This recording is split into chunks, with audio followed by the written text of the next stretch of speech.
So hello for today's video. So kaniday nga time day guys no is last na sa naliagan event. So kami kay wa man jud mi nakalag atong palaro atong kuan entrada pa jud na Diyos ko gusto jud ko kalagon labi na atong daghang kay ba kung labi na jud na bitaw ay kakuan jud kalagon jud ko sugod pa atong palaro nya karon pa jud mi last night jud sa gabi sa naliagan jud tawo nakalag pero nakisabay ra pod mi as in, 'di ba? So nakita pa jud ako ning billboard sa Dabra. Oh my gosh, our MVP, their logo.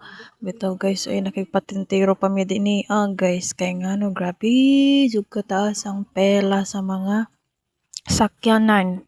Kita mo na nga grabe jud kay ka nga taas.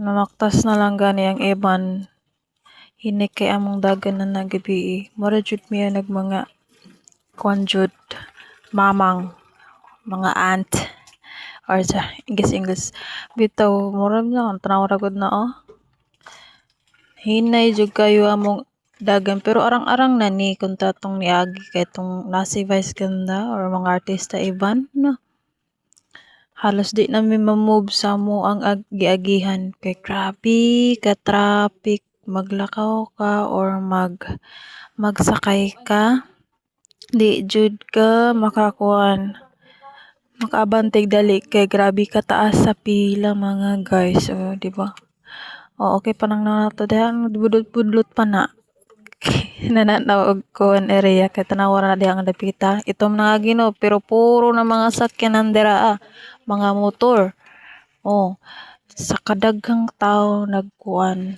nanlaag ang parking area nila nga hastang dako na puno na gibawalan na magparking pero kami nangita Japan mig amo ka parkingan mo ni atong entrance sa ato ang Naliagan Festival Gate. Maro to guys.